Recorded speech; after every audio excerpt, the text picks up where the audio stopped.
Bonjour à tous. Aujourd'hui, on va traiter de la programmation et de l'architecture. Et on va prendre un exemple concret d'un site qu'on est allé visiter. Avant de passer la parole à Anthony pour introduire la petite vidéo qui va vous être présentée, je voulais vous rappeler donc cette pistoche, c'est la 3e édition. On a à peu près 70 personnes inscrites ce matin, donc on est plutôt content d'avoir pas mal de monde, pas mal de collectivités, quelques partenaires. Donc ce troisième épisode de la pistoche, pour nous, c'est intéressant, c'est garder un lien en étant en distanciel et continuer à dynamiser le marché et à vous donner de l'information. Je passe la parole maintenant à Soufiane qui va nous parler d'un élément important pour nous qu'on appelle les bonnes pratiques, qui est dédié aux collectivités pour essayer de mettre en avant en fait les innovations et les actions menées dans la vie d'une piscine. Soufiane, est-ce que tu peux nous en dire 2 mots, s'il te plaît ? Oui, les bonnes pratiques. Alors, les bonnes pratiques, l'objet, c'est de permettre aux piscines, aux établissements, de pouvoir partager ce qu'elles font de bien et qui pourrait être inspirant pour une ou plusieurs autres piscines. Donc, on a décidé de mettre en place les bonnes pratiques il y a 1 an. Dans cet objectif-là, de vraiment stimuler le partage et le fait de pouvoir s'informer, un peu comme une base Wikipédia de ce qui peut se faire de bien ou des bonnes idées qui peuvent émerger à droite, à gauche. Donc vraiment, on vous invite, si dans votre établissement, vous avez quelque chose qui pourrait être partagé dans différents domaines, dans le domaine environnemental, que ce soit le domaine d'une organisation ou d'une gestion interne, celui des animations, de la vie d'équipement ou autre chose. Que ce soit quelque chose de grandiose ou quelque chose de très simple. Parfois, les meilleures idées, ce sont les idées qui sont en low technologie, qui font appel à des bonnes idées malignes ou à des bons process, simplement. Tout ça, on essaie de faire en sorte que ce soit partagé. Donc, si vous avez ce genre de pratique dans votre établissement, c'est l'occasion. D'ici le 24 novembre, donc il vous reste une dizaine de jours pour déposer les pratiques. C'est pas très long. L'idée, c'est de décrire au maximum, au mieux possible, comment ça s'est fait, combien ça coûte, quel est l'objectif, et puis comment ça s'est passé par rapport aux attentes. Donc c'est assez simple dans l'idée. On pense que ça peut être très vertueux pour le partage et le fait de créer des liens entre les établissements qui sont souvent un petit peu seuls dans la recherche de bonnes idées avec quelques autres établissements en lien. Mais si on pouvait rendre ce lien national, ça serait vraiment une part de notre mission de la piscine de demain. Donc jusqu'au 24, vous avez l'occasion de déposer sur notre site, en allant sur les bonnes pratiques, la vôtre. Et à l'occasion du colloque de Mérignac, on décernera les trophées des bonnes pratiques 2025. L'occasion d'être mis en avant, que votre collectivité, votre établissement soit mis en avant et reçoive un prix piscine de demain. Voilà, donc on espère que vous participerez nombreux, que vous rentrerez dans cette dynamique vertueuse de partage, et on se tient à disposition pour toutes les questions que vous pourriez avoir. J'ai pas doute que des bonnes idées, les bonnes pratiques, elles foisonnent dans à peu près tous les établissements.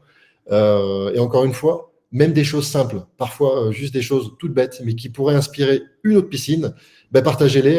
Et là, on aura fait part un petit peu de cette mission de relier le secteur des piscines publiques pour le rendre un peu plus vertueux en direction de ce que sera la piscine demain. Alors, on va visiter une piscine qu'on a visitée avec Anthony, pas hier, mais il y a quelques jours, en essayant de faire du mieux avec nos moyens pour vous faire rentrer dans cet établissement. Et puis, c'est Anthony qui va présenter la petite vidéo qui va suivre de la piscine de l'Eau Vive. Merci Soufiane. Effectivement, nous avons visité la semaine dernière le centre aqualudique Eau Vive qui est situé à Manosque. Et d'ailleurs, je tiens à remercier Vincent Alvar, qui est vice-président de la communauté d'agglomération DLVA, Durance Luberon Verdon Agglo, et Vincent Giraud, qui est directeur régional du groupe Récréa, pour leur accueil sincère et véritable. On a fait le tour du propriétaire et on a essayé d'axer notre discours sur les liens très importants qui existent entre le travail de programmation, qui est liminaire, qui fait partie des première phase lorsqu'une collectivité travaille sur un projet, et puis l'acte d'exploiter qui lui arrive en fin de liste.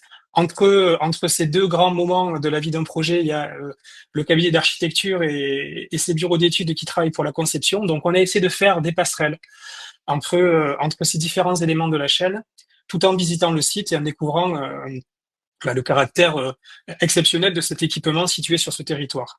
Donc sans plus attendre, je vais proposer à Arnaud de lancer de lancer le visionnage. C'est un film qui dure 13 minutes et on est en mode, comme d'habitude à la pistoche, journalistique, micro à la main. On visite l'équipement avec Vincent Alvar et Vincent Giraud. À tout à l'heure pour débriefer.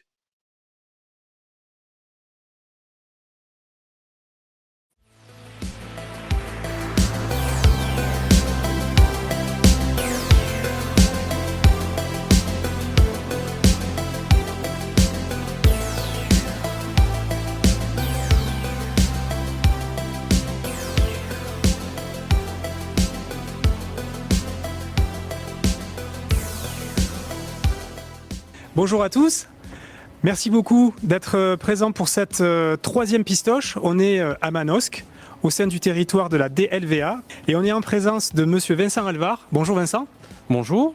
Je pense que vous êtes premier vice-président de la communauté d'agglomération en charge de l'environnement et du centre aqualudique. Exactement. Est-ce que vous pourriez en quelques mots nous expliquer l'histoire de ce projet ? C'est un projet qui a débuté il y a à peu près une dizaine d'années. La volonté, c'était de pouvoir créer un équipement structurant. L'objectif, c'était de pouvoir avoir un accès au-delà des Manosquins.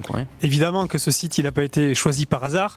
Vous avez travaillé les réseaux de pistes cyclables, le réseau de bus, et vous avez choisi le site qui était le plus opportun pour que chaque habitant de la communauté d'agglomération puisse accéder le plus facilement possible au site. D'ailleurs, en arrivant, on a vu un bus de scolaire arriver. Tout ça était bien entendu pensé en amont. Tout à fait. Et au-delà de la mobilité, il y avait aussi le projet d'une chaufferie centrale au bois qui alimente à la fois, on est près de gros équipements ici, à la fois l'école internationale, à la fois l'hôpital et donc le centre aqualudique, ce qui permet d'avoir une consommation énergétique maîtrisée et locale. Est-ce que vous pourriez nous rappeler en 2 mots quel est le coût d'investissement de cet équipement, s'il vous plaît ?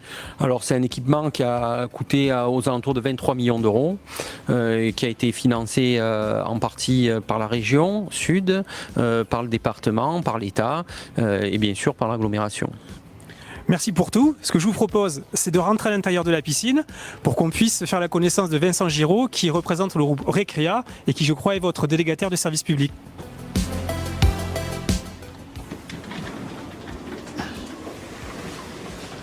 Bonjour, bienvenue. Bonjour à tous.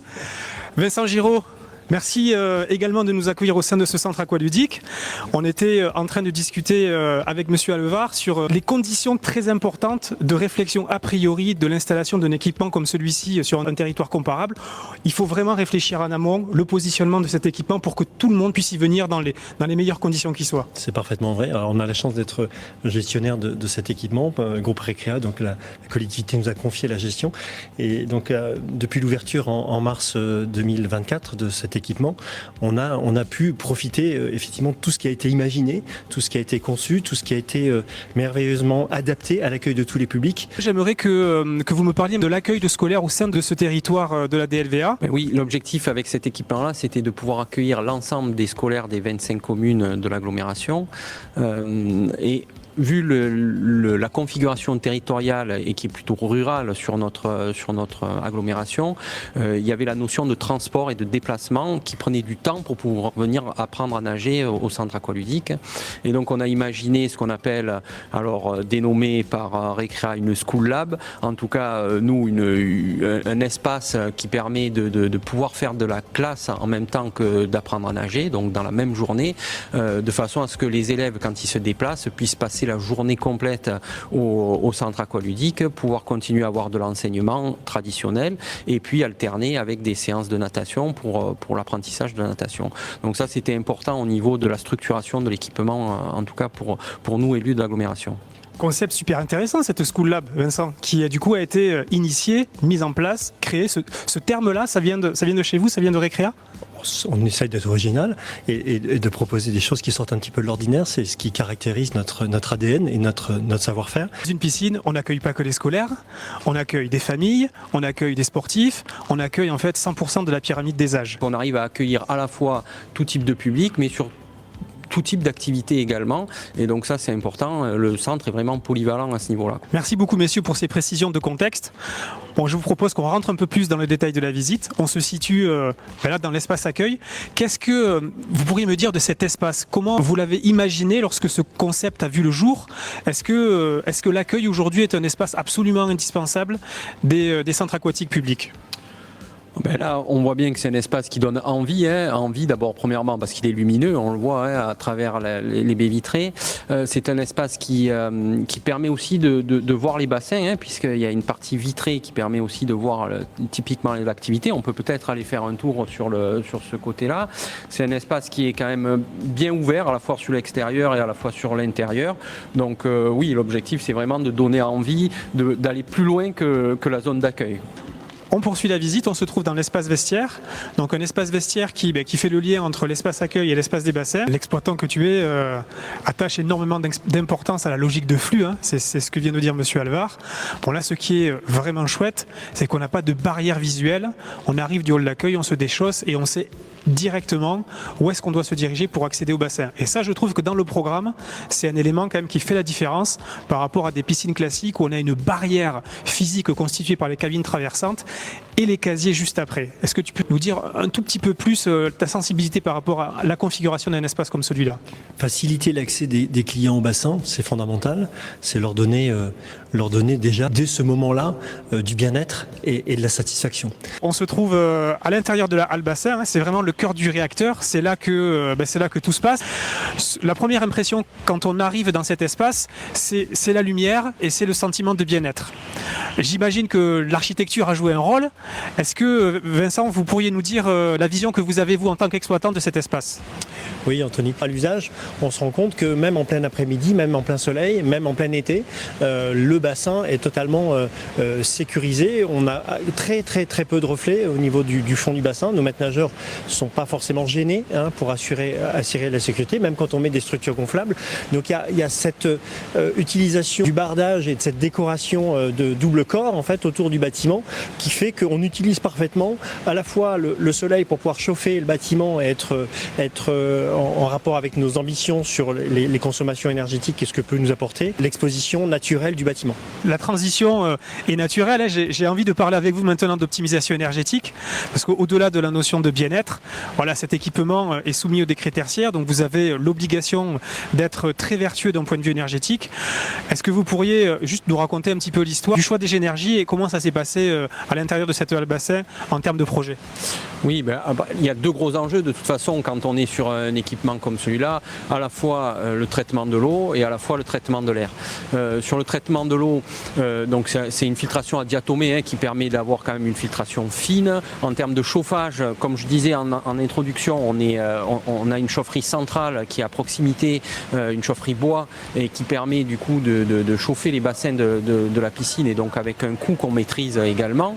Et puis au-delà de ça, on a un traitement d'air qu'on n'a pas négligé avec une centrale de traitement d'air performante et qui permet, on est habillé, on ne transpire pas, il n'y a pas d'humidité. Ensuite, au niveau toujours architectural, on a des toitures végétalisées aussi qui permettent d'avoir une isolation et du rafraîchissement l'été et une isolation l'hiver.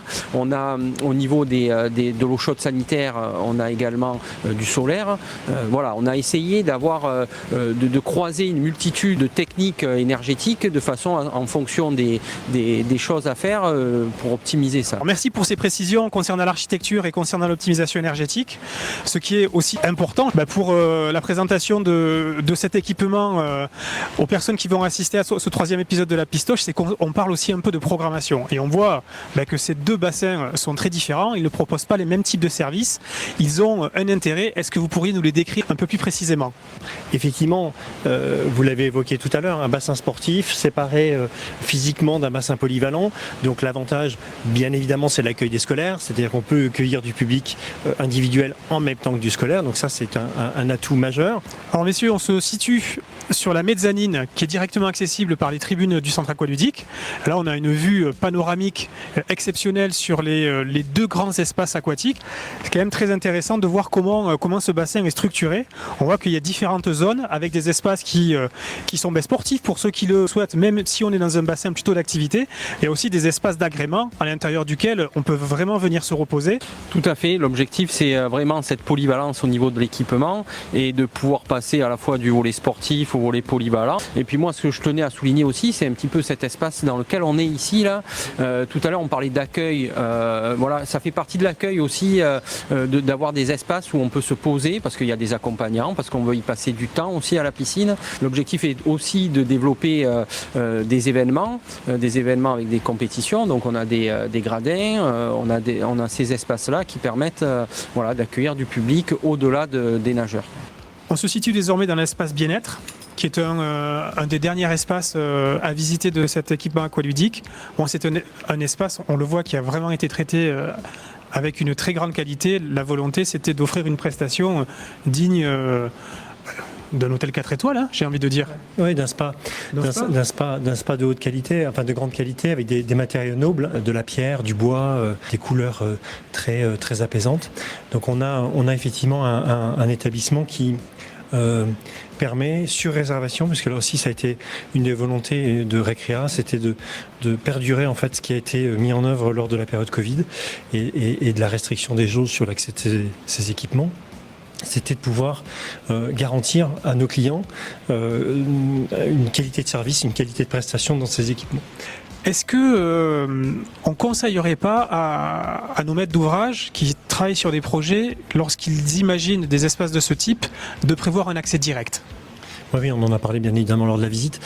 Je dirais le point d'amélioration, si effectivement on avait la capacité de pouvoir retravailler le projet. Alors après, la conception, l'orientation, l'aménagement, les particularités du terrain et de l'accessibilité font peut-être que c'est des choses qui sont parfois compliquées à imaginer, mais avoir un accès dédié, comme on l'a vu tout à l'heure sur les scolaires et les clubs, mais d'avoir un accès dédié sur l'espace bien-être serait de notre point de vue une plus-value importante. On se retrouve sur la plage extérieure avec juste derrière nous le bassin qui lui aussi polyvalent, extérieur, ouvert toute l'année. Vincent, en tant qu'exploitant, une prestation comme celle-là, j'imagine quand même que ça apporte une plus-value dans l'exploitation au quotidien de l'équipement. Sur le papier, oui. Dans les faits, c'est un peu plus compliqué parce que la disposition, alors on a parlé beaucoup architecture jusqu'à maintenant, et ce serait le seul petit bémol peut-être effectivement, c'est le positionnement de ce bassin qui est un petit peu en retrait en fait et sur lequel on a un peu de difficulté à l'apercevoir. Donc on travaille là-dessus avec la collectivité sur des moyens de le mettre en évidence en termes de visuel à l'intérieur de la halle bassin. Est-ce que vous conseilleriez vous-même aux maîtres d'ouvrage qui vont se présenter et regarder la pistoche de vendredi prochain de travailler sur des concepts de ce type, nonobstant le fait qu'effectivement il peut y avoir des petits bémols et ensuite il faut réfléchir ça autrement dans le processus d'exploitation pour une mise en valeur optimale, mais d'un strict point de vue programmatique et j'ai même envie de dire, monsieur Alvar, politique, est-ce que c'est un conseil que vous donneriez à vos alter ego des autres territoires qui réfléchissent en ce moment à des projets ? L'expérience est incroyable, venir se baigner en extérieur en plein hiver, voilà, ça apporte quand on cherche à avoir du qualitatif, on est presque dans du luxe de venir se baigner à l'extérieur, mais c'est incroyable d'avoir un bassin extérieur et je pense qu'on ne peut pas s'en passer, en tout cas dans nos régions du sud, pouvoir se baigner en extérieur, c'est très important. Merci beaucoup. Les deux Vincent, Vincent Giraud, Vincent Alvar, pour nous avoir accueillis très gentiment au centre aqualudique L'Eau Vive, situé à Manosque, sur le territoire communautaire de la DLVA. C'est la fin de ce 3e épisode de La Pistoche. On espère vraiment que cette visite du centre aqualudique L'Eau Vive vous a permis de faire les liens, de tisser des liens entre la programmation et l'exploitation. Et on vous retrouve très bientôt pour une 4e édition, quelque part en France. Et entre-temps, n'oubliez pas d'aller à la piscine. À bientôt.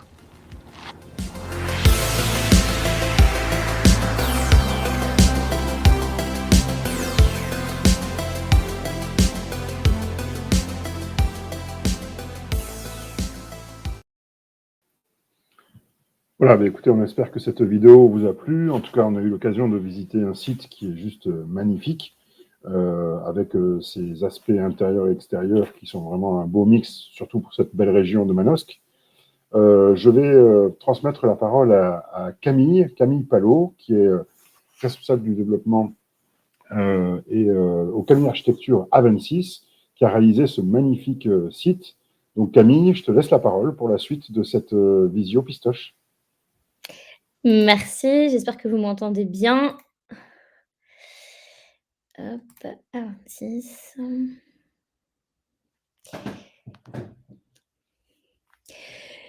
Donc, l'idée ce matin, c'est d'essayer de vous faire un petit peu rentrer dans la tête de l'architecte. C'est comment on va développer notre processus de conception. On va évidemment recevoir de la part de la maîtrise d'ouvrage un programme établi par des gens comme Mission H2O qui voilà, ont une certaine connaissance et vision du monde de la piscine. Et nous, notre objectif côté archi, ça va être de traduire tout ça en forme spatiale, tant en conception qu'en réalisation.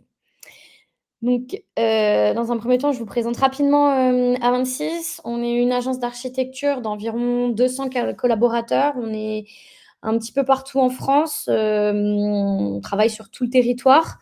On a pas mal de domaines d'expertise qui vont de la grande échelle au détail. On a en effet un pôle paysage urbanisme, un pôle équipement sportif loisirs, dans lequel évidemment on retrouve les piscines, un pôle enseignement bureau, un pôle établissement public et bâtiments historiques, patrimoine. On a des gens qui s'intéressent à tout ce qui est logement, réhabilitation, architecture d'intérieur, retail, hôtellerie. On a également des gens qui travaillent sur des projets d'industrie, de laboratoire ou encore de data center.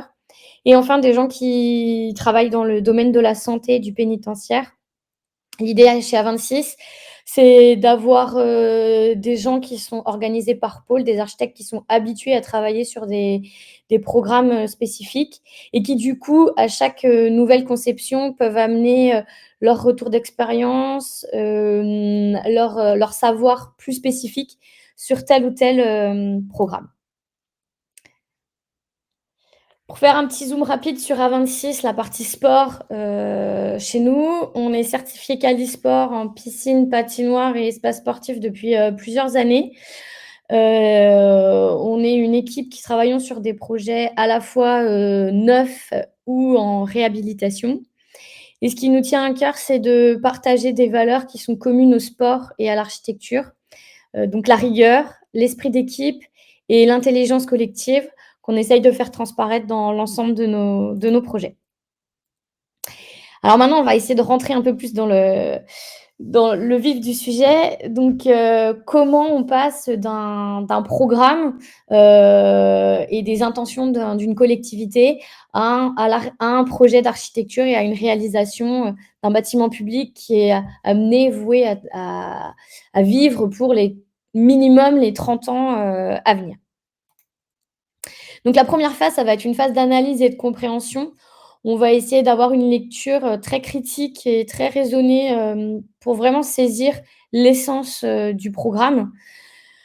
La toute première étape, c'est comprendre le contexte et le site. Un projet, on va pas le concevoir de la même manière si on est à Paris ou à Manosque. On va pas le concevoir de la même manière si on est en montagne ou à la mer. Voilà, il y a plein de choses à prendre en compte. La topographie, le climat, les vents, l'orientation par rapport au soleil. Et c'est plein de choses qui sont à la base des contraintes qu'on ne peut pas nier et qui doivent devenir dans notre conception des potentialités, des choses qui nous permettent de proposer un vrai projet ancré. On va, grâce à ça, chercher à traduire toutes ces données en enjeux architecturaux et urbains. On va également avoir, on va aussi également avoir une approche plus sensible, empirique. C'est là où c'est important d'avoir des équipes qui ont une vision complémentaire, leurs propres expériences. Chez A26, on a des urbanistes, des paysagistes qui travaillent avec les architectes dès le début pour saisir ce qui n'est finalement pas palpable ou qui n'est pas écrit dans un programme, pour vraiment venir nourrir nos réflexions futures. Si je prends l'exemple de Manosque, c'est une ville qui est située entre les monts du Luberon et la vallée de la Durance. Et ça, c'est 2 éléments qui, dès le début de la conception, va forcément orienter nos choix. Je vous ai mis quelques images du site avant réalisation. En gros, on est sur une ZAC qui était en devenir avec des zones agricoles.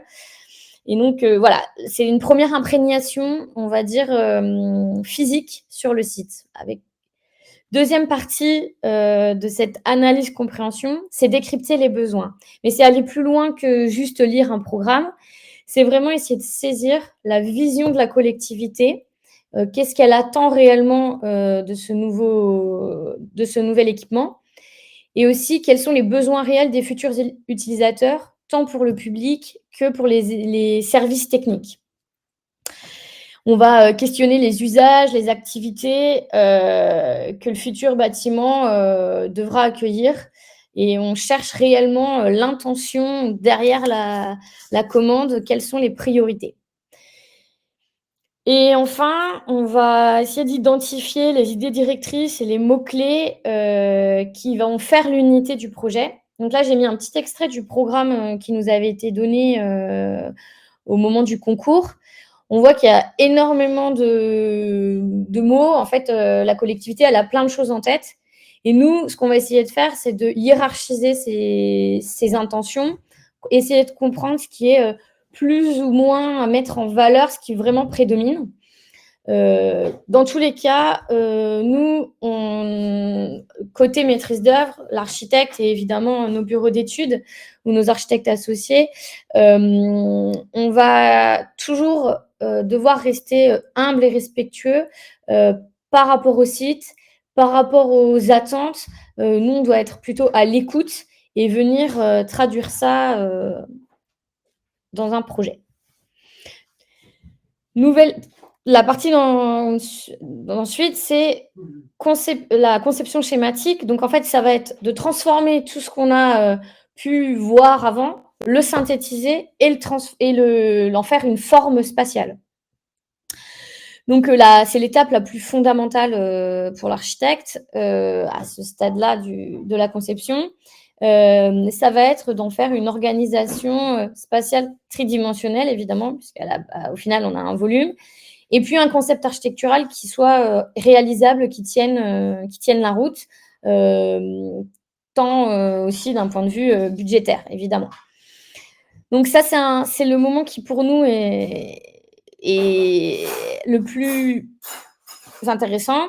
C'est la génération de plein d'idées. Donc là, on va foisonner au niveau des idées et on va raisonner par analogie avec tout ce qu'on a pu faire sur des projets précédents.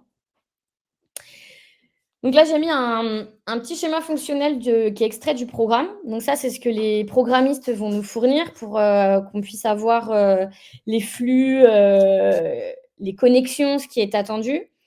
Mais ça, son défaut, entre guillemets, c'est que ça ne comporte pas réellement d'échelle. Et donc, l'enjeu de l'architecte, ça va être de transformer ça en un plan à une échelle et dans un volume qui puisse être viable en tant que bâtiment par la suite. Donc là, on va commencer une étape de recherche. On va faire un maximum de croquis, on va faire des maquettes, on va utiliser des images de référence, on va faire des recherches volumétriques, on va se lancer dans un processus qui est toujours non linéaire, qui implique énormément d'allers-retours. C'est pour ça que je vous ai mis quelques exemples sur le côté. On voit, on a 1, 2, 3, 4, 5, 6 versions. On va aller jusqu'à 11, 12, 13 versions parfois. On va essayer d'organiser tout ce qu'on a compris du programme, notamment en plan déjà, et de dégager un concept fort. Il va falloir qu'on trouve des équilibres, une bonne interaction, une hiérarchisation des flux. Donc ça va être notre travail plutôt en plan. Une fois qu'on va avoir un petit peu figé nos premières intentions archi, là va rentrer en jeu nos bureaux d'études. Sur l'opération de Manosque, c'était le bureau d'études TPFI qui va nous amener une technicité bien plus importante et on va pouvoir affiner, dimensionner. Et là, le projet commence à prendre corps, la conception. Ce qui est intéressant, c'est qu'on va à la fois réfléchir à la grande échelle, donc le paysage, aussi bien dès le début, aussi bien qu'à la petite échelle et au détail. Donc en fait, dès le début, on va réfléchir à ce que nous on appelle dans notre langage des mood boards, donc des images de référence sur les matières qu'on va utiliser, la lumière, comment on va l'utiliser également dans le projet, la signalétique. On entendait dans la vidéo l'exploitant parler de la fluidité ensuite. Voilà, c'est des choses qui, dès le départ, doivent faire partie de nos réflexions parce que c'est comme ça qu'on arrivera à un projet le plus intéressant et le plus abouti possible. Et puis enfin, la recherche volumique, évidemment. Donc ça, c'est celle qui est la plus connue en général. Sur le site de Manosque, on a dès le début senti l'importance de gérer le soleil et le vent. On est dans une zone où il fait assez chaud et du coup, on en a beaucoup joué. D'où la forme un peu d'origami, de pliage, où on vient capter la lumière d'un côté, s'en protéger à d'autres moments pour être le plus efficient possible, tant dans l'architecture que dans les consos énergétiques, etc. Et enfin, tout ça, il va falloir qu'on le réfléchisse, mais tout en ayant toujours bien en tête le budget, le coût prévisionnel. Est-ce que le programme est réaliste par rapport au budget ? Ça oriente beaucoup nos choix conceptuels dès le début. Et c'est vraiment une synthèse de tout ça qu'on doit toujours avoir bien en tête quand on fait les premiers traits sur nos projets. Donc, si je devais résumer ce que l'architecte doit faire, c'est en fait, il est comme un traducteur critique. Il va prendre le langage verbal et technique du programme, de ce que a pu nous donner la collectivité en amont, et il va convertir ça en un langage spatial et formel. Et la plus-value qu'on doit offrir, c'est vraiment une plus-value esthétique, technique, environnementale. Et le parti pris qu'on va choisir devra s'assurer de la bonne appropriation pendant le futur du lieu pour les utilisateurs. Et je fais un petit zoom sur l'efficience énergétique et la maîtrise d'exploitation, parce qu'un projet d'architecture trouvera toujours son juste équilibre entre l'écriture le spatial, architectural, la qualité d'usage pour les futurs utilisateurs et l'adéquation avec l'enveloppe financière. Donc, il y a vraiment tout un ensemble de paramètres qu'il faut toujours bien avoir en tête. Le projet, il doit assurer confort, fonctionnalité, mais également pérennité pour la collectivité et l'exploitant.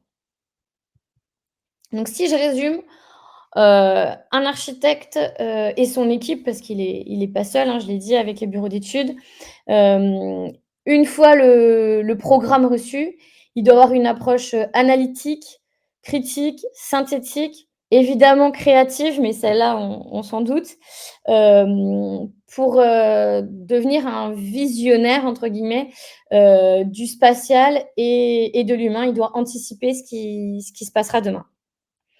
Je vous ai juste mis 2 petites images pour finir. Les images de concours et la réalisation. Bon, on peut voir sur cette première image que le paysage, évidemment, il faut lui laisser un petit peu de temps pour évoluer. Là, c'est des images, une photo de la réalisation au moment de la livraison. Mais chez Aventis, on essaye toujours, dès les premières images, donc dès le concours, d'être très fidèle à ce qu'on pourra obtenir en fin de projet. Parce qu'un architecte, il doit vendre du rêve, mais pas du rêve irréaliste. Il doit nous permettre de nous projeter et de pouvoir nous montrer ce qu'on aura demain. Donc, à l'extérieur, voilà, on voulait un projet très ancré dans le paysage. Et puis à l'intérieur, tout ce travail de lumière qu'on sent, dès les images du concours. Donc, les aménagements ont un peu changé évidemment parce que les études continuent, et puis, des fois les projets, comme l'a dit, Vincent Alvar, ça se déroule sur 10 ans, donc les attentes du maître d'ouvrage peuvent aussi évoluer, pendant tout ce temps-là. Donc on réinvente des choses au fur et à mesure, mais en tout cas, l'essentiel, par exemple la lumière et la protection par rapport au soleil, ce jeu qu'on avait dès le début, on essaie de le garder, jusqu'à la fin, du projet, et on aime entendre du coup que les Manosquins se sont très bien appropriés, cette piscine. Voilà. Super Camille. Anthony, est-ce que tu prends le relais? Avec plaisir. Merci beaucoup Camille pour cette présentation très précise de ce qui se passe dans la tête d'un architecte. Merci à toi d'avoir relevé le défi. C'était pas une question facile.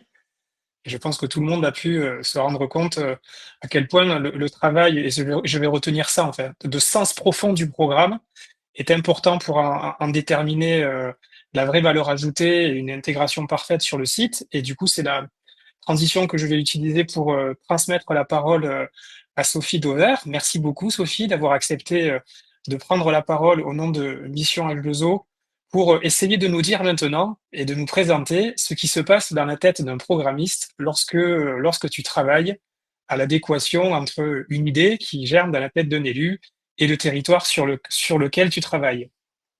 À tout à l'heure pour débriefer. Merci, merci Anthony pour la parole. Donc je vais vous partager le document. J'espère que vous le voyez tous bien.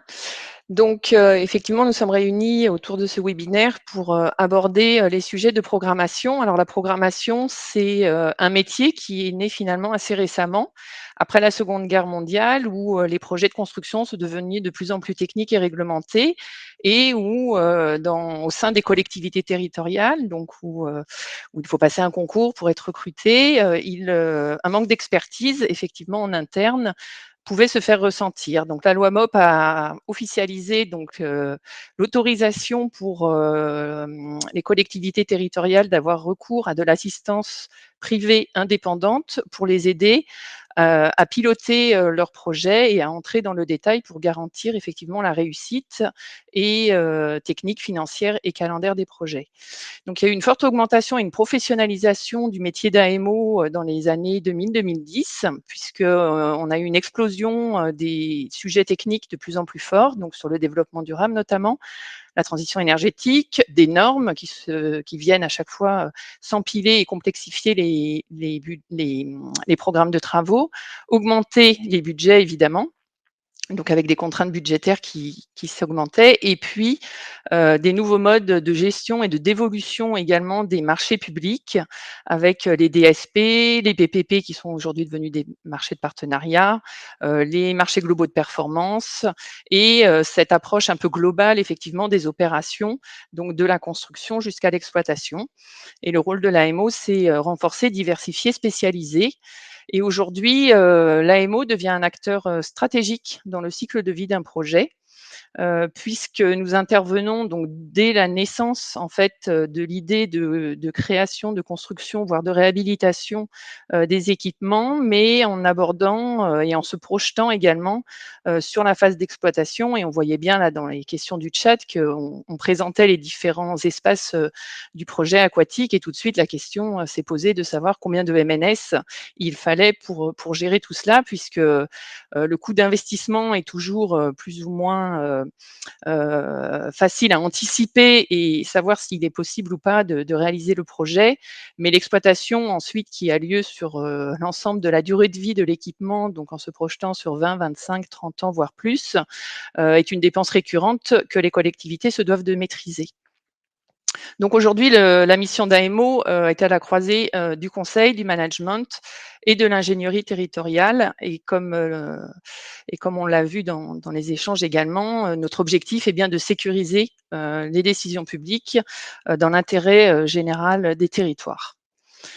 Donc comment choisir un bon AMO? Ça, c'est une question ultra pertinente.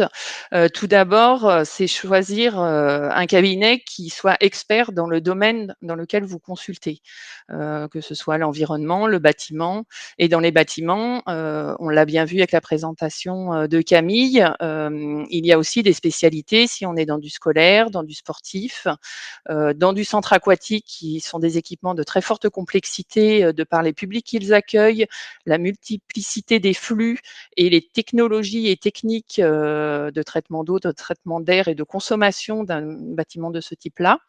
Donc vérifier les références évidemment et ne pas hésiter à faire du sourcing et à se renseigner auprès de vos confrères, consoeurs au sein des collectivités pour avoir les retours d'expérience. Ça, c'est vraiment important. Le second point, c'est évidemment la posture indépendante et impartiale de l'AMO.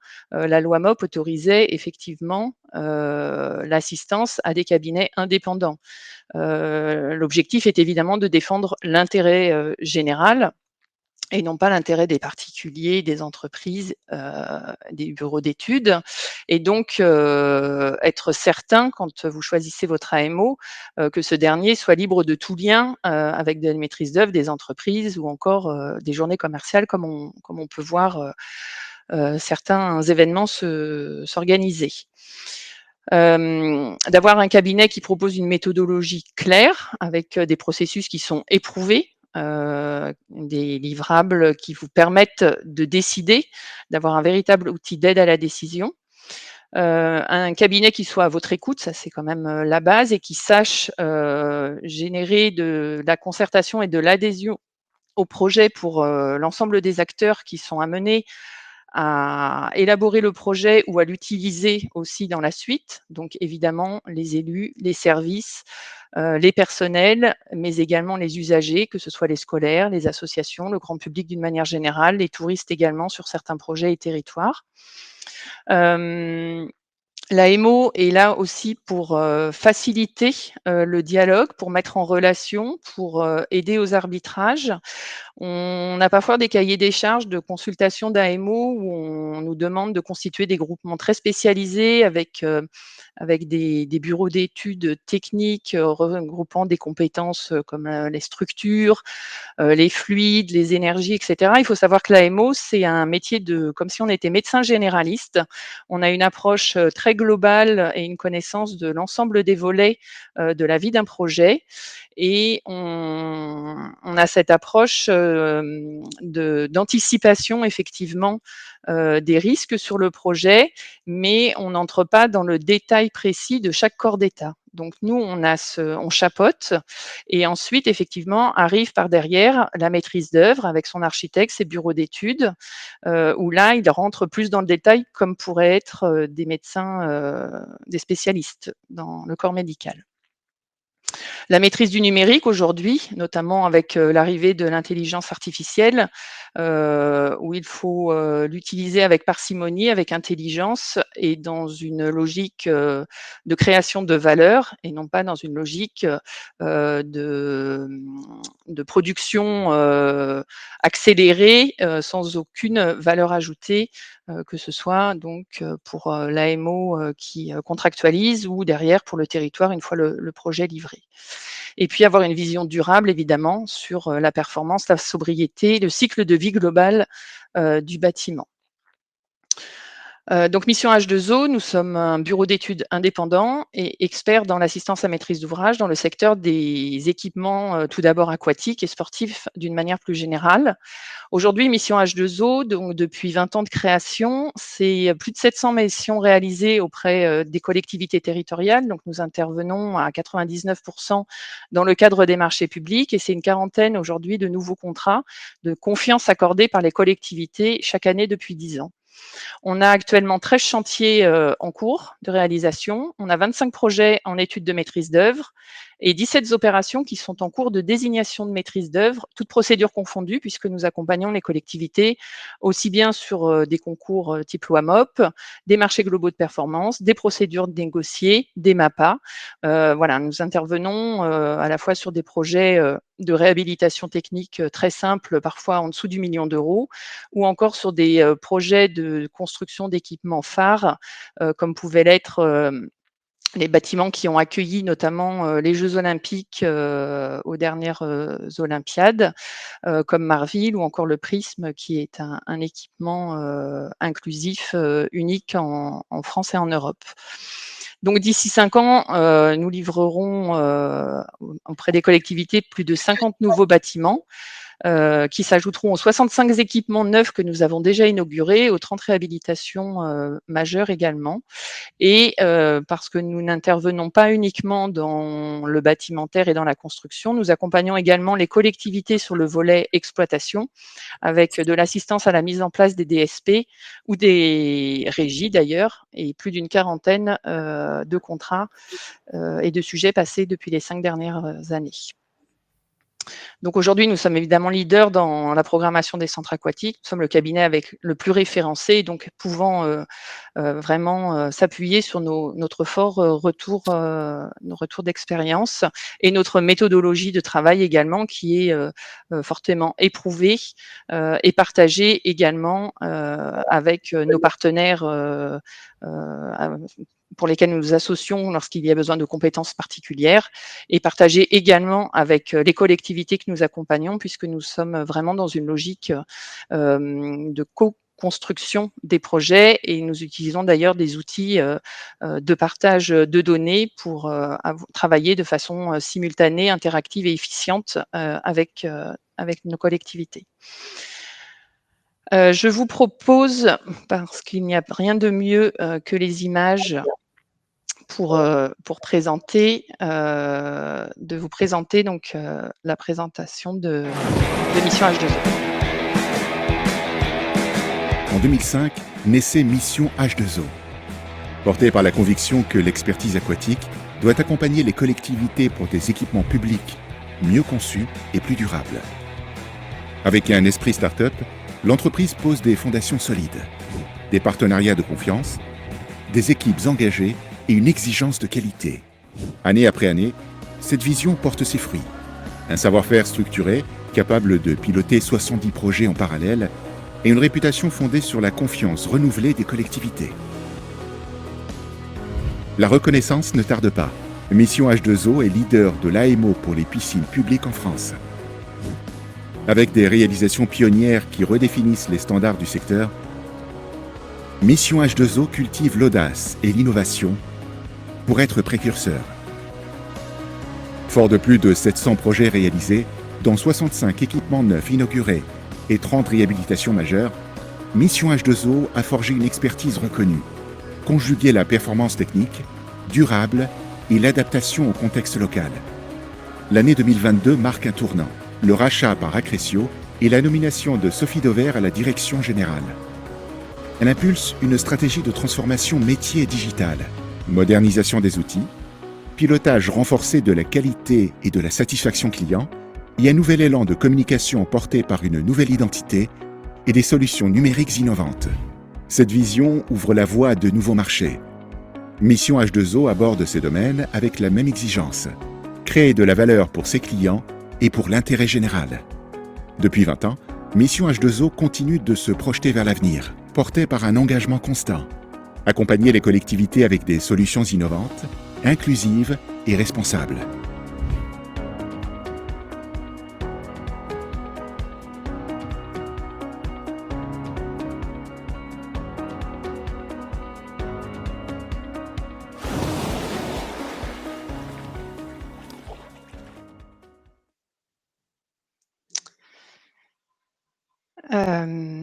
Donc, voilà pour la présentation de Mission H2O. Écoute. Donc notre offre de service, nous intervenons donc sur l'ensemble des phases et de la vie du projet. Donc depuis les études de cadrage qui sont vraiment les études préalables et primordiales à la réussite des projets. Donc que ce soit les audits bâtimentaires, techniques, énergétiques, les études de stratégie et d'opportunité, ainsi que les études de faisabilité qui sont la construction de différents scénarios d'aménagement.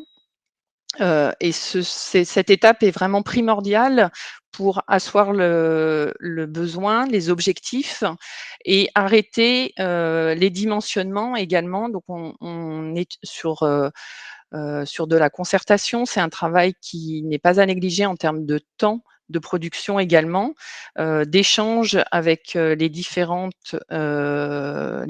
acteurs identifiés au sein de la maîtrise d'ouvrage, puisqu'un projet qui réussit, qui se transforme en succès, c'est lorsque les bases et les fondations, c'est comme un bâtiment au final, sont bien installées, bien ancrées et solides. Ensuite, effectivement, nous passons aux phases d'études de projet. Donc là, à l'issue, une fois que la pré-programmation est vraiment arrêtée, les surfaces définies, les flux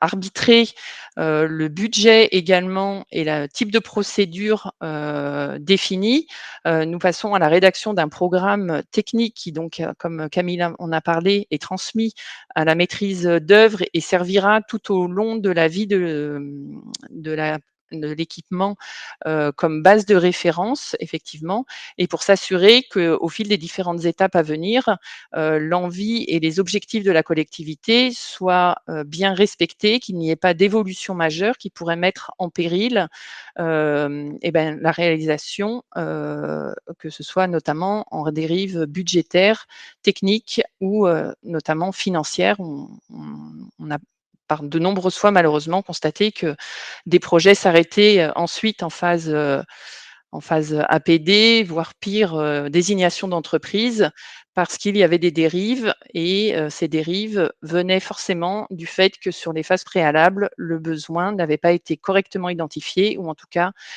correctement dimensionné par le cabinet de programmation. Nous accompagnons ensuite au choix du concepteur, donc sur tout ce qui est assistance aux procédures. Donc, comme je le disais, que ce soit la MOP, le concours ou plus largement les procédures globales, donc concession, marchés globaux de performance, voire marché de partenariat, mais il y en a moins aujourd'hui. Et puis ensuite, nous assurons également, en fonction des besoins, le suivi du projet en phase de conception, donc suivi des études APS, APD, toujours dans ce cadre d'intervenants qui à l'historique aussi du projet, parce que c'est important, il y a des arbitrages qui sont faits sur les phases d'études de cadrage, qui peuvent être mis en question lorsque le maîtrise d'œuvre arrive, puisqu'il est un nouvel intervenant, un nouvel interlocuteur dans l'équipe. Et il est important effectivement que les arbitrages qui ont été réalisés en amont soient confirmés sur la conception pour là encore éviter de rechambouler le projet, toute modification entraînant un risque effectivement sur la réalisation et sur la livraison. Et ensuite, nous avons également des missions en phase de suivi de travaux, voire d'assistance à la mise en place de l'exploitation. Et sur l'exploitation, nous réalisons également tous les audits de gestion, que ce soit sur des audits de DSP ou de régie également. On s'aperçoit qu'il y a un fort besoin pour les collectivités qui gèrent leurs équipements en régie, d'être aidées pour mieux connaître en fait le coût de fonctionnement notamment de leurs équipements, la rationalisation potentiellement des personnels, aider parfois à redonner un peu d'énergie et de synergie au sein des équipes d'exploitation, mais également sur le volet technique avec l'exploitation et la maintenance sur des équipements qui sont de plus en plus complexes et techniques et des besoins de contrôle de contrat d'exploitant-mainteneur également, parce qu'un contrat sans surveillance ne sert pas finalement à grand-chose. On assiste donc dans la passation des marchés de conception, donc investissement, conception, construction, exploitation. Et puis, on assure le suivi de l'exploitation également. Donc, nous sommes vraiment le partenaire de confiance des maîtres d'ouvrage pour clarifier les besoins, piloter les études, assurer le suivi technique, anticiper les risques et garantir la conformité et les performances des réalisations.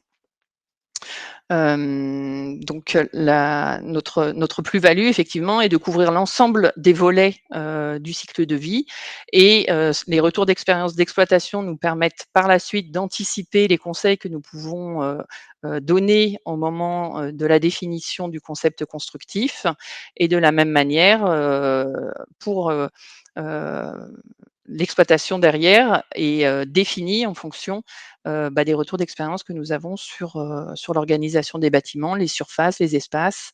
Voilà, on voit bien dans le projet qui a été présenté, un bassin 8 couloirs, pourquoi, pour qui. Le bassin nordique, oui, mais pas dans n'importe quelles conditions et selon quels besoins, comment l'organiser, quelle profondeur, quelle orientation sur la parcelle. Voilà, ce sont toutes ces questions que nous débroussaillons en amont avec toujours des conseils sur les avantages et inconvénients des solutions, puisque les arbitres restent quand même vous, collectivité, et nous sommes là pour vous éclairer, pour vous aiguiller, pour vous faire part de nos retours d'expérience, pour éviter que vous tombiez dans les écueils passés, et idéalement aussi pour que vous soyez innovants.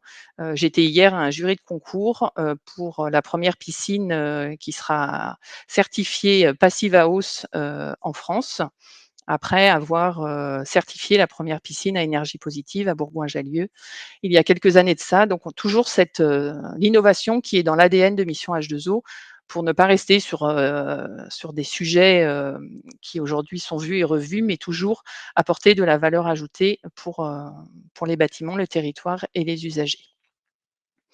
Donc aujourd'hui, nous nous positionnons comme un cabinet disruptif et avec la volonté de répondre à des nouveaux usages et des exigences environnementales. Comme je le disais juste avant, donc nous sommes chez Mission H2O pionniers de nombreux concepts qui aujourd'hui sont largement répliqués. Donc la piscine à énergie positive, aujourd'hui on en trouve plusieurs sur le territoire. Le premier équipement mutualisé qui était à Lusignan, qui a mis en œuvre donc une salle, enfin un bâtiment piscine avec une salle sportive. Nous l'avons répliqué à plusieurs reprises sur Chaumont notamment, et puis avec des salles sportives ou des tiers-lieux aquatiques également. Donc pouvoir mutualiser les bâtiments de façon à rationaliser l'emprise foncière, surtout quand on est aujourd'hui confronté au règlement de zones d'artificialisation nette, et puis rationaliser les déplacements, rationaliser les zones de stationnement, etc. Donc toujours se questionner sur le projet piscine, mais plus largement sur le territoire.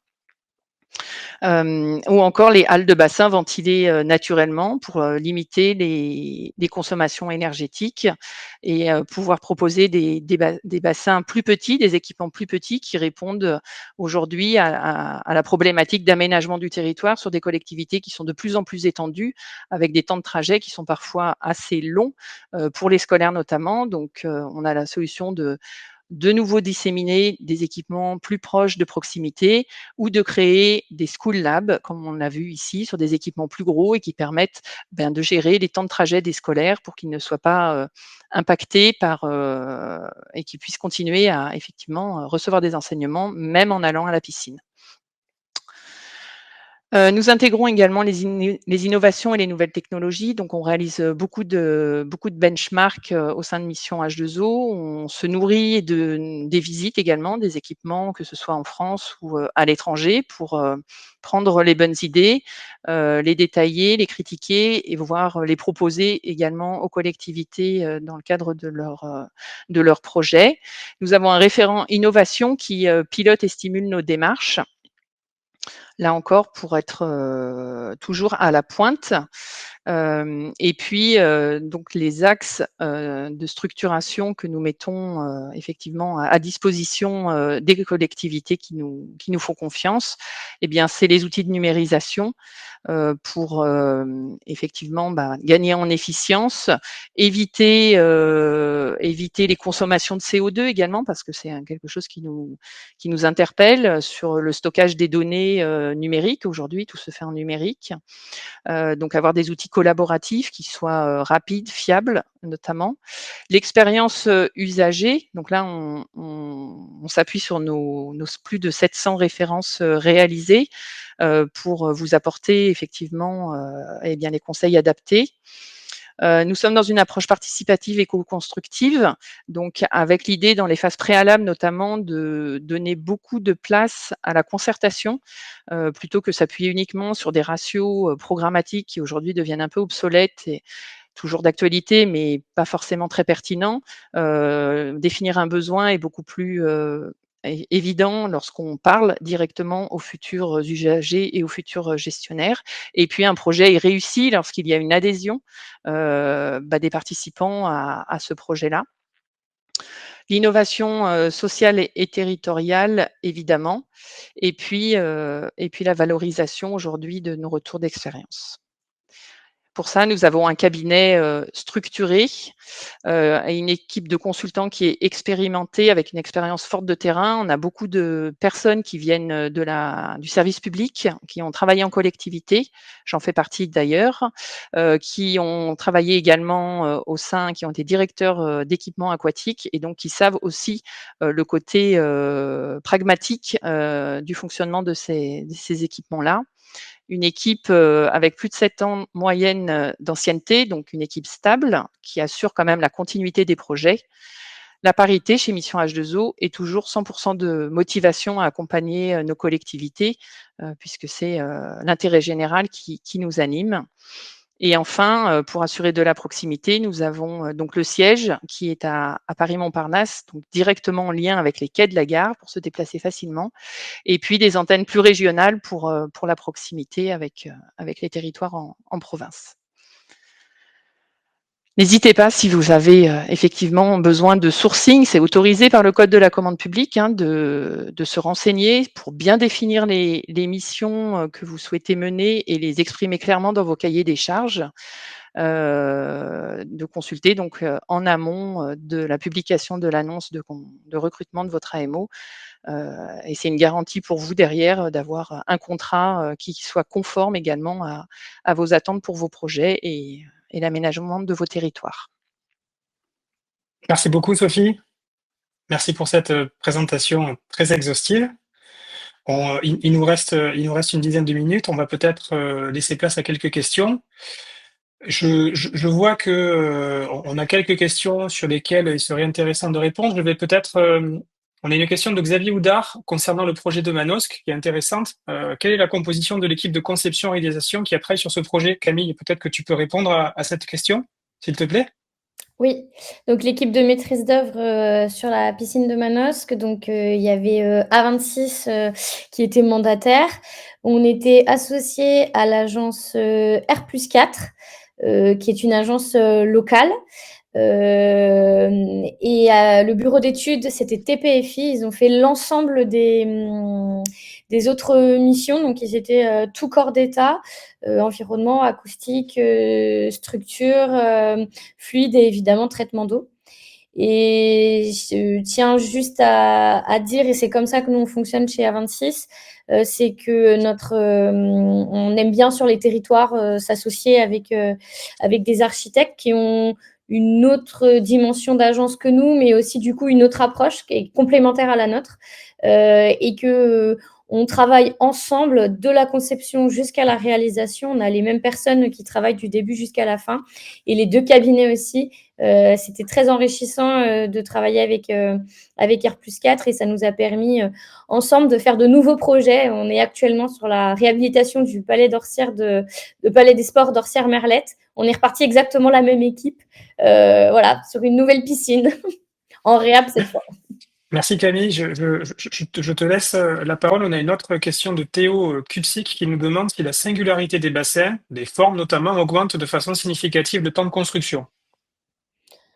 Alors, c'est pas significativement en termes de réalisation. C'est sûr que faire un rectangle, ça va toujours plus vite que le reste. Ce qui est plus compliqué, après, donc à Manosque, par exemple, on est sur des bassins inox. Aussi, ça va dépendre de la technologie qu'on va utiliser. Nous, sur Manosque, finalement, on est sur des formes qui sont que des formes droites. Enfin, il n'y a pas d'arrondi, en fait, quasiment pas. On peut s'amuser, on peut avoir des super bassins. C'est pas forcément la complexité de la forme du bassin qui va donner la richesse du bassin, en fait, de la polyvalence. Donc voilà.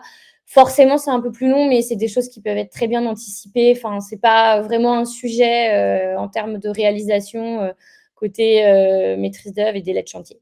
Ok, merci beaucoup. Vincent Giraud, est-ce que tu nous entends? Très bien. Super, merci beaucoup. Merci d'être venu, de participer à cette visio. J'ai une ou deux petites questions pour toi. Alors, question très simple, hein. Combien il y a de maîtres nageurs, sauveteurs de MNS sur le site de Manosque, s'il te plaît? C'est une question qui nous est posée par Christelle Gauthier. Combien? On a 10 personnes? 10 personnes au bassin? 10 personnes sur le bassin qui sont... 10 personnes, dont un chef d'équipe, puisqu'en fait, comme toute équipe, il faut un leader, il faut forcément organiser tout ça. Donc, un chef d'équipe et 9 permanents, avec un petit renfort sur la période estivale, puisqu'on a deux surveillants de baignade qui viennent renforcer l'équipe, un ou deux qui viennent renforcer l'équipe en fonction de l'activité de l'été. Ok. Merci beaucoup pour l'exhaustivité de cette réponse. Alors, j'ai deux questions techniques. Je ne sais pas si Camille ou toi, Vincent, vous pouvez y répondre. Si c'est pas le cas, on se rapprochera de l'exploitant technique et on vous enverra les réponses. Il y a une question précise de la part de Xavier Houdard qui nous demande si une communication hydraulique de type SAS existe entre le bassin nordique et le bassin intérieur. Donc, une communication hydraulique de type SAS, c'est un système qui permet aux eaux de réguler les transferts des eaux d'un bassin à l'autre, de réguler les débits, réguler les températures. Est-ce que un système de ce type existe sur la piscine? Et puis la deuxième question concerne les consommations énergétiques, notamment celles qui sont en eau et en énergie, même si l'ouverture est assez récente. Est-ce que vous avez une petite idée, Vincent, du ratio de consommation en eau et quid des objectifs vers le décret tertiaire? Aujourd'hui, les objectifs sont au rendez-vous, hein. On avait des engagements quantitatifs précis sur l'eau, la chaleur et sur l'électricité. Donc aujourd'hui, on est dans les bons ratios. Alors vous donnez des valeurs précises, cher Anthony. Je ne les ai pas sous la main, donc okay. Donc je te pousserai les éléments pour que tu puisses les communiquer Super. Et partager, bien évidemment. Merci beaucoup, c'est super sympa. Merci beaucoup.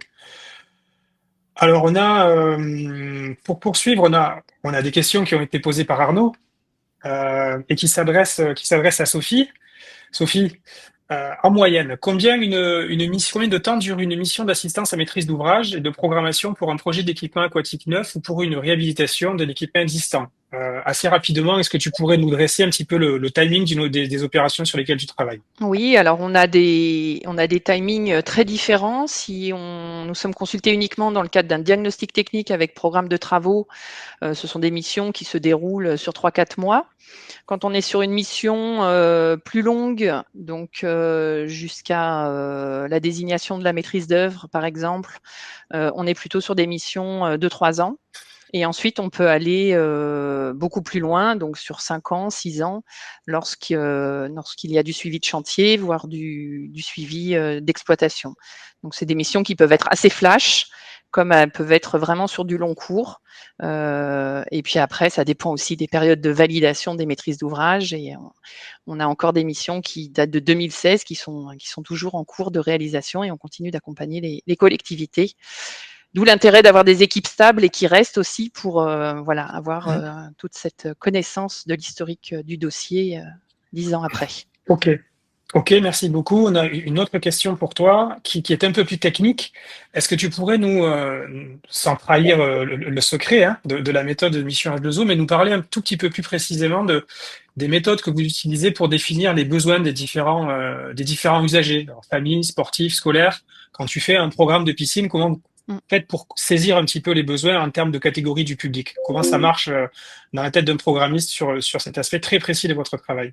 Oui, alors dans un premier temps, effectivement, c'est important de définir les objectifs d'accueil des publics de la collectivité, puisque en fonction des priorités données, si c'est, alors en général c'est les scolaires, mais en fonction des priorités données, effectivement, on calibrera pas de la même manière le dimensionnement. On s'appuie forcément sur les différents publics qui viennent à la piscine, donc les scolaires, les associations, le grand public. On s'appuie pour donner un ordre d'idée, donc sur les ratios, j'en parlais, qui donnent des surfaces de plan d'eau. Et ensuite, ces surfaces de plan d'eau, il faut les définir en bassins. Est-ce qu'on fait un bassin, 2 bassins, 3 bassins? Les scolaires préfèrent les 4 couloirs parce qu'il y a des bords. Les sportifs préfèrent les 8 couloirs pour les compétitions. Alors, il faut trouver ensuite le juste milieu, d'où la priorisation. Donc, ce calcul, on va dire quantitatif, permet de donner une base. Et ensuite, le qualitatif est vraiment primordial. Donc, aujourd'hui, on organise des séances de concertation par table ronde avec par catégorie d'usagers, avec les services également, c'est important, avec les personnels qui, quand on est dans le cadre d'une réhabilitation, d'une reconstruction alors qu'une piscine existait déjà, il est important aussi de consulter les personnels pour connaître leur façon de travailler, pour pouvoir ajuster les recommandations programmatiques à l'exploitation de demain. Et ensuite, on fait part de nos retours d'expérience, et ça c'est vraiment très important, sur ce qu'on a pu faire sur d'autres projets pour donner des idées, pour aider aux arbitrages. Et ça se retranscrit dans le cadre des scénarios d'aménagement. Pour chaque scénario, on a des grilles d'analyse avec les surfaces consommées, le coût en exploitation, mais aussi la satisfaction aux différents types de publics. Et donc, on a des diagrammes comme ça, et en fonction des réponses données et de l'ordre de priorité d'accueil souhaité de la collectivité, ça, très naturellement, le choix s'aiguille vers une solution qu'ensuite on affine en pré-programme et qu'on consolide en programme pour transmettre aux architectes. Merci beaucoup pour cette réponse. Allez, je prends une dernière question et puis après il faudra conclure, il nous reste 2 minutes, qui s'adresse à Vincent Giraud. On a une question de Virginie Longo. Alors, on a présenté les bassins en inox, mais Virginie nous demande si la pâte aux joueurs l'est également. Oui. La pâte aux joueurs est également en inox. Oui. Ok. Bon, mais voilà, Virginie, Vincent a répondu à votre question. Je dis une bêtise, Camille, c'est ça? Non, oui, elle n'est pas en inox, c'est pas grave. Elle n'est pas en inox. La pâte aux joueurs n'est pas en inox. Elle n'est pas en inox. Les pâtes aux joueurs en inox, ça existe, ça se fait bizarrement assez peu en France parce que c'est un petit peu plus onéreux. Elle est en membrane armée renforcée, donc entre guillemets en liner renforcé, en gros. Mais bon, quand on dit liner, les gens ils s'imaginent que c'est comme la piscine chez eux, donc non, c'est un peu plus. Mais voilà, c'est le seul bassin qui n'est pas en inox. Les 3 autres le sont à Manosque.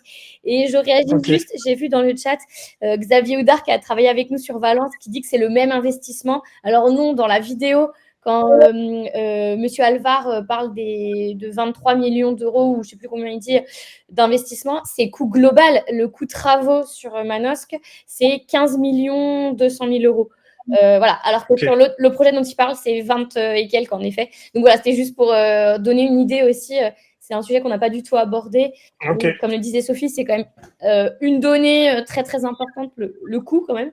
Et donc pour se donner une idée, Manosque, c'est 15 millions à la livraison. Voilà. Ok, allez, je pense qu'il nous faut conclure. Il nous reste 40 secondes, Arnaud. Bon, bah, écoutez, je pense que ça a été très intéressant. Je remercie tous les intervenants, à la fois A26 et Mission H2O, pour la clarté de leurs propos. Merci à tous les participants et aux différentes questions qui ont été posées. Merci à la collectivité de nous avoir reçus si gentiment au centre aquatique de Manosque, qui est quand même assez remarquable. Et je pense que la petite vidéo qu'on vous a présentée reflète un petit peu les caractéristiques de cet équipement qui pour nous, est juste magnifique. Donc, j'invite tous ceux qui sont dans la région et ceux qui veulent se balader un peu vers Manosque de le visiter ou d'aller s'y baigner. Et puis, écoutez, je souhaite à tout le monde un très, très bon week-end. Et je vous remercie encore une fois d'avoir été présent. À très bientôt pour un prochain épisode de La Pistoche. Et peut-être au colloque de la piscine de demain à Mérignac. Au revoir. Au revoir.